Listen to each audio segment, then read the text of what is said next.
салом бинандагони азиз, барномаи ахбори озодиро тақдими шумо мекунам. ҳамкоронам дар душанбе ва Прага охирин хабарҳои ҷаҳону Тоҷикистонро гирд оварданд. имрӯз 28 апрел аст ва ба сархати хабарҳо таваҷҷӯҳ кунед. аз устухони гӯё ноогоҳона фурӯ бурда ба ҳалокат расид. модари сарбози фавтида муҷозоти омилони эҳтимолии марги фарзандашро талаб дорад.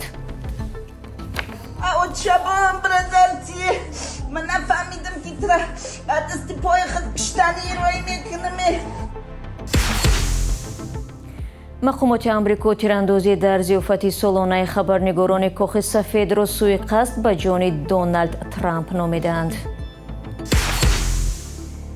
ва дар Тоҷикистон фикри мардумро дар бораи порагирӣ пурсиданд. маълум шудааст ки беш аз 50% шаҳрвандон аз оқибатҳои ногувори коррупсия бехабаранд.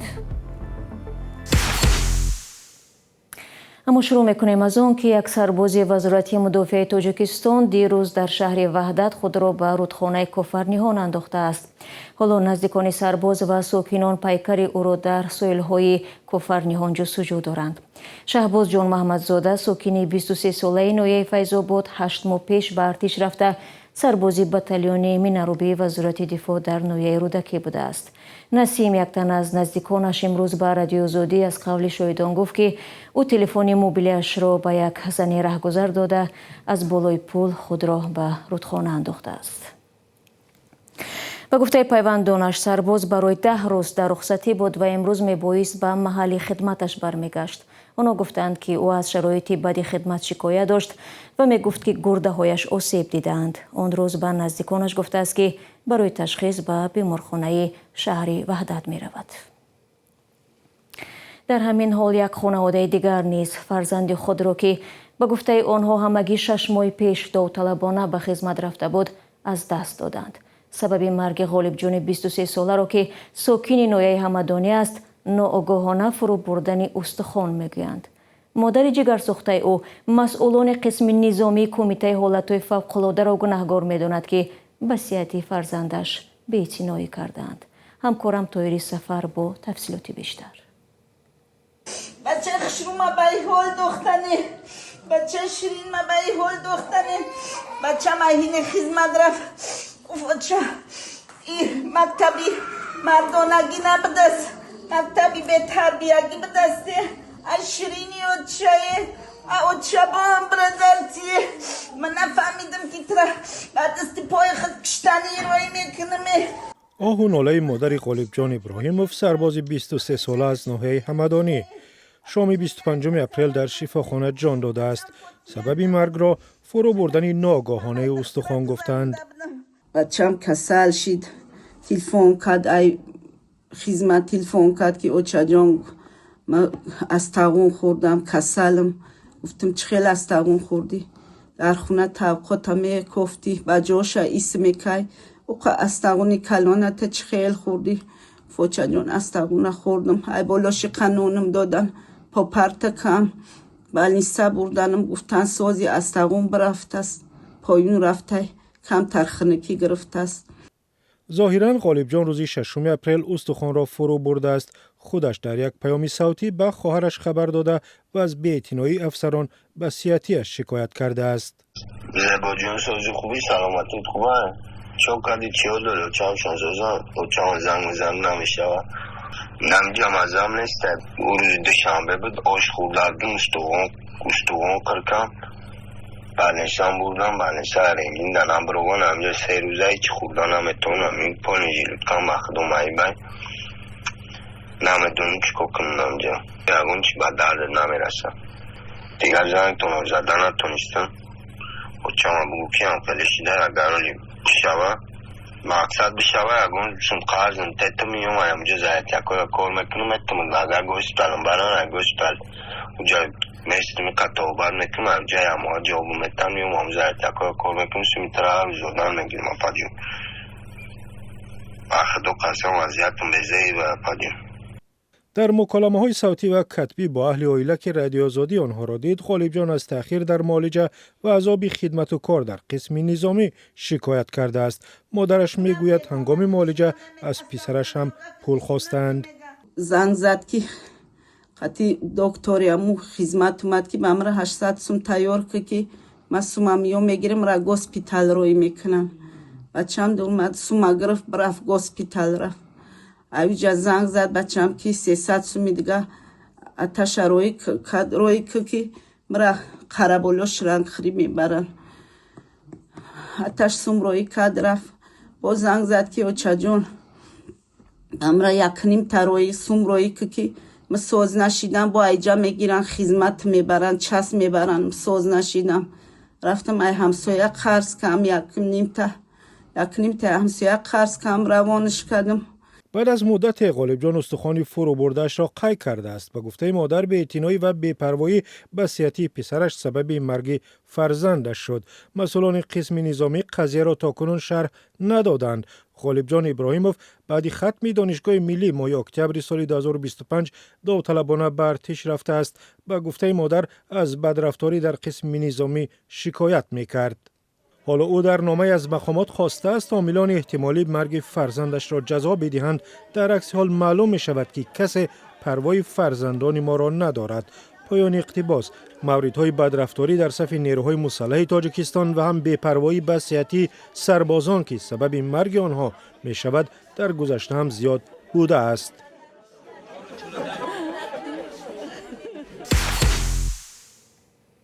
رو می‌ریم با موضوعهای دیگر. امومالی رحمان پرزیدنت تاجیکستان با سرجیو گور فرستاده ویژه پرزیدنت آمریکا در آسیای جنوبی و مرکزی در دوشنبه صحبت کرده است. دفتر مطبوعاتی پرزیدنت تاجیکستان روز 28 اپریل خبر داده است که در این ملاقات همکاری‌های دو کشور در بخش‌های اقتصاد و تجارت، سرمایه‌گذاری و امنیت بررسی شده است. امومالی رحمان در این صحبت گفته است که آمریکا یکی از 5 کشور اصلی سرمایه‌گذار در اقتصاد تاجیکستان میباشد. در بیانیه رسمی آمده است که تاجیکستان آماده همکاری با آمریکا در بخش‌های گیدروانرژیتیکا، استخراج و کارکرد معدن، صنعت سبک، خوراکواری، کیمیا و داروسازی است. در این ملاقات ذکر شده است که تاجیکستان و آمریکا در چارچوب سازمان S5 جمع 1 همکاری را ادامه خواهند داد. آمریکا از آغاز صاحب استقلالی تاجیکستان با این کشور همکاری را آغاز و میلیاردها دلار به دوشنبه کمک نموده است.